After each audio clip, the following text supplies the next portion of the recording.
Hello, this is Mike, NoStressMike.com. I'm going to talk a little bit about three-man militia and first aid.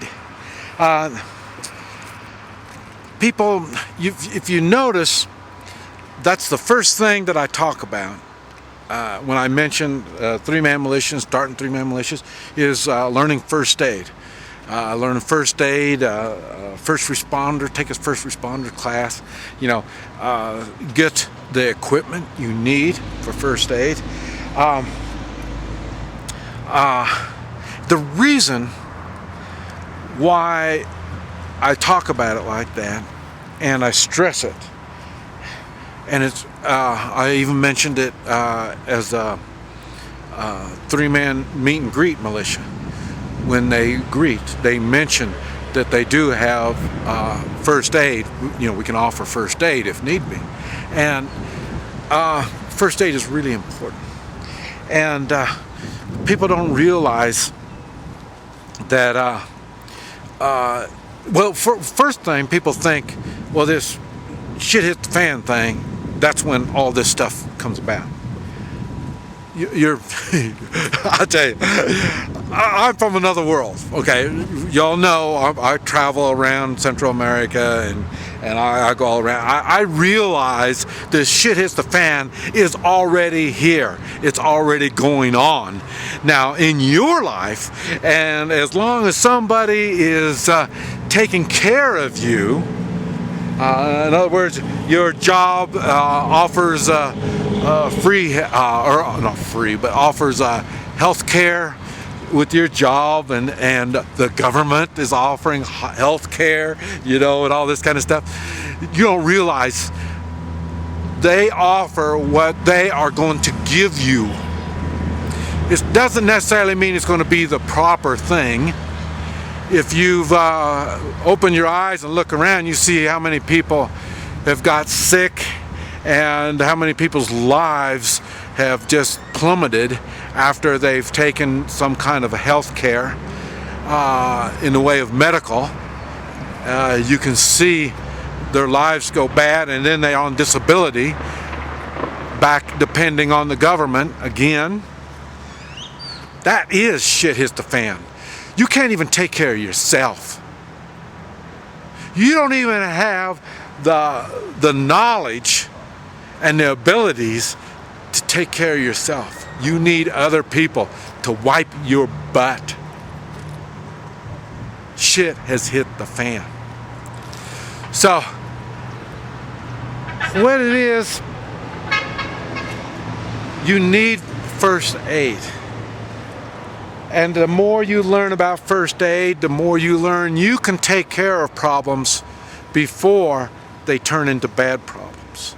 Before you get in a position where you are dependent on outside sources. You're dependent on insurance companies. They don't give a damn about you. It's the money. You're dependent on those insurance companies to take care of the medical people that are going to care for you. They don't care for you. They're there for the money. I've seen this over and over again. They make mistakes, and they already report 500,000 mistakes a year. That's what they report. There's many more that they don't even report. It's their jobs. So they're not going to say about how they've made mistakes or they've seen doctors misprescribe stuff and procedures, the wrong procedures. They're not going to report all this stuff. So when I talk about first aid, you really do need to know it. You need to have access to it. Everybody's thinking, well, yeah, I'll just get a bunch of antibiotics, and no. It's that all those antibiotics that's causing a lot of these problems. Misprescribing all these antibiotics. Just because you don't die now when it makes you unhealthy. Right now, you depend on when you're unhealthy, the government or insurance are going to take care of you. That's why I left the country. That's why I left the United States. They were going to take care of me and my wife. They said, don't worry, we'll take care of it. We'll send people to your house. They'll take care of you and your wife. You know, what kind of life is that? I mean, I've taken care of myself all this time, and now I'm going to let the state take care of me? And what? Are we going to be better with you taking care of me? No. You want us sick so you can continue taking care of me. You want to keep me on food stamps. You want to keep these social workers into my house cooking and taking care of my wife and me. Like you're doing me a favor. You're not. So, in other words, this first aid thing, if you would have taken care of a cut, of a small wound ahead of time, you wouldn't have the infection, you wouldn't need an antibiotic. You know, most people, I hate to say this, but most people are too damn stupid to realize that. Okay, on a cut, a minor cut, you let it bleed. Right when you get the cut and you grab it, okay, what you're doing is you're holding all those germs inside there. You have a cut, you let it bleed. If like it's on your hand, you hold it down below your heart and you let it bleed out. Those germs will be coming out. Then, if you can run some cold water over it. And then that cold water makes the blood vessels kind of close up and it slows down the bleeding. And then, don't forget, you've already bled out the germs. Now you get a clean gauze or something and you wrap it with that, hold it, put pressure on it. And if you got good, clean, healthy blood, it's going to coagulate, something like that. It'll stop the bleeding right there. And you hold it up like that. Put the pressure on it. Now, what I do, I came from restaurant world. I owned restaurants. And so we get cuts. You do like that, then you put super glue. You put some super glue on it. And that super glue will seal the cut after you've already put the pressure on it. And then you've dried it by putting the stuff, whatever it was, to put the pressure on there. And then the super glue will seal it and hold it. It'll make it waterproof and you'll be clean. I've had many, many cuts, no infections. I mean, you just don't have to have infections when you do it like that. So it's things like that you need to learn and be able to, how do you clean up these cuts and burns and stuff like that. These are things you need to learn and you need to do it. And you need to have the stuff to do it. I say, oh man, I carry sutures, needle and thread, so I can sew myself up. I'm not a Rambo kind of guy. Now, if I had to, I'll do whatever I have to. I've learned. I've got through enough stuff to know that I'll do what I have to do. But the idea is, hopefully I can find someone that knows something. And like I say, if you have the skills, you have the abilities, I've got the stuff that I need to take care of me.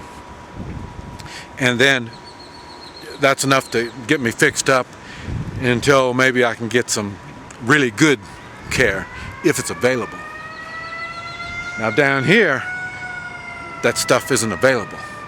So that's why I've got all kinds of stuff that I use that most people don't think of or realize what's going on. And another good example is silver. I'll put a silver coin on bug bites, and that silver coin will take the itch right out of them. Just put a piece of tape on, just put a silver coin on there and put a piece of tape over it. You got it. So I got some material called Silver Loan, and it's silver and LON on the end. You can get it on eBay, and I use that. You can put that around broken bones and cracked bones, fractures. You can put it on bug bites, cut a little pieces off and put some tape on there and put it on bug bites. I used it on my wife after she had the surgery. The first surgery, they ended up with 7 before they finally killed her. But I put it on there, and it brought her out of it instantly. I mean, I put it on through the night. Remember, we talked about the healing is done through the night, and I had it on her through the night. The next day, she was good. But like I say, there was more to it than that. But for me, my blood pressure, I've got a pretty good blood pressure, pretty high, and medical world's really concerned about it. But I've had it for pretty near 15 years, and so if I would have listened to them a long time ago, and right at first, they scared me. Whether they were talking, oh, your blood pressure's too high, you're going to have medicine. But the only thing I didn't do it is because all the males in my family listened to the doctors, and they started taking medicine, and it started with blood pressure. And I'm 65 now. They were all dead by 65. But that's not even the worst part. They suffered between then, when they first started taking medicine, until they died. Their life just kept going down all the time. I'm in better shape now than what I am at 50 years old. So, and that's not because of the medicine I take, but I don't take any medicine. And so the blood pressure, it does get up. And like I say, I'm at 8,500, 9,000 feet. So that's not really good for high blood pressure anyway. So every once in a while, I will take that silver loan, and if I got a headache, I wrap it around my head through the night, and then the headache is gone, no big deal. Or same thing, sometimes the chest will be hurting, and I can just lay it on top of my chest through the night, and then that goes away too. So there's multiple uses for the silver loan, and there's things you can do to do all this kind of stuff. And mainly it's change of diet and stuff like that, and I have had a change of diet. So there's things you can do that you can take care of yourself before you get bad. And by ignoring the problem isn't the way to fix things. So try to learn some first aid. First aid covers a lot of stuff, and it is exactly what it says it is. First, and it's aid. You're not completely doing everything, but you're the first one, the first step, and like I say, it will aid in the healing. And that's the same thing. You've got to take care of yourself, and there's all kinds of ways on that. That's a whole nother story. But like I say, first aid is very important, and if you do get in this shit hit the fan kind of thing, or you do choose to take responsibility for yourself and move out of the city and move into the country, and then you're going to learn there's a lot of things you got to do for yourself when you're out in the country. That's why we work together out in the country. We work with each other to get things done. But we do have accidents, and we do get injured. And we don't go running into the city to get ourselves patched up. So you're right back to first aid. This is Mike, NoStressMike.com.